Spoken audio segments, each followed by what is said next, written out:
বন্ধুরা, আমি নন্দিতা চলে এসেছি আবারও একটি নতুন ভিডিও নিয়ে। আজকে আমি তোমাদের বানিয়ে দেখাবো অতি কম খরচে তোমরা কিভাবে বাড়িতে দই বসাবে। আমাদের দুটো জিনিস থাকলেই হবে, টক দই আর মাটির পাত্র। এই দুটো জিনিস আমরা বাজার থেকে কিনে আনলে আমাদের বাড়িতেই দই তৈরি হবে। তো দেখে নাও যে কীরকমভাবে করব। একটা কড়াইতে কিছুটা চিনি দিয়ে দিতে হবে, আর চিনিটিকে আমাদের ভালোভাবে নাড়তে হবে যতক্ষণ না পর্যন্ত চিনিটা গলে গিয়ে মিষ্টির রসের মতো গাঢ় হয়ে আসছে, ততক্ষণ পর্যন্ত আমাদের ভালোভাবে নাড়তে হবে। আর এদিকে খেয়াল রাখতে হবে গ্যাসের আঁচটা যাতে একেবারে আমাদের কম থাকে। তো ভালোভাবে নেড়ে নিতে হবে। এরপর আমরা এর মধ্যে দিয়ে দেব দুধটা, আর দুধটাকে ভালোভাবে নাড়তে হবে। দুধটা দেওয়ার পর আমরা দেখতে পাবো যে কড়াইতে যে চিনিটা ছিল সেটা শক্ত হয়ে কড়াইতে লেগে আছে, সেটাকে আমাদের ভালোভাবে নেড়ে ছাড়িয়ে নিতে হবে। এখানে আমি 1 লিটারের মতো দুধ ব্যবহার করেছি। এরপর দুধটা ভালোভাবে নেড়ে ছাড়িয়ে নেওয়ার পর দুধটা আমাদের ভালোভাবে ফুটিয়ে নিতে হবে। এরপর আমি এর মধ্যে দিয়ে দেব এলাচ, গন্ধের জন্য কিছুটা এলাচ দিয়ে দেবো, আর এলাচটাকেও ভালোভাবে নেড়ে নেব।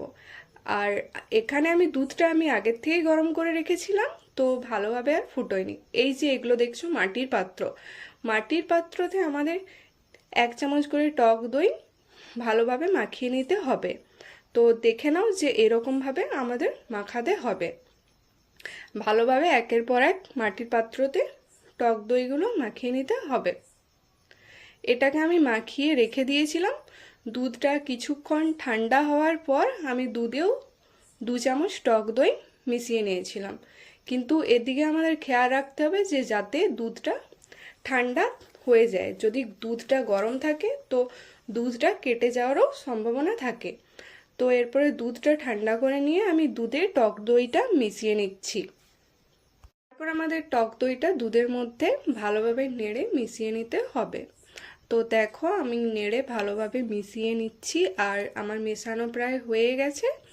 এরপর আমি দুধটাকে দুটো মাটির পাত্র বা সরা, এটাকে অনেকে মাটির পাত্রও বলে আবার মাটির সরাও বলে, তো মাটির সরাতে আমি একের পর এক পাত্রগুলো ভর্তি করে নিচ্ছি।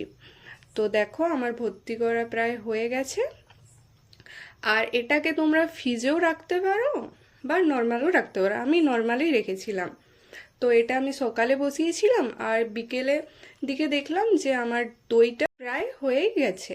তো এরপরে এটাকে আমরা ঢাকা দিয়ে রেখে দিচ্ছি।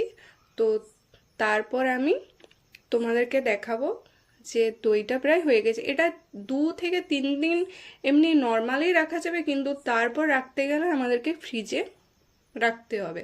যেহেতু অনেকটা আমার দই হয়েছে, সেহেতু আমার 2 থেকে 3 দিনের মধ্যে এটা খাওয়া সম্ভব হবে না, তাই আমি ফ্রিজেই রেখেছিলাম। তো দেখো আমি তোমাদেরকে দইটা কেটে দেখাচ্ছি। এই যে দেখতে পাচ্ছ আমার দইগুলো হয়ে গেছে। লাস্টে আমি একটা ফিকো অ্যাড করে দিচ্ছি দইটার, তো দেখে নাও।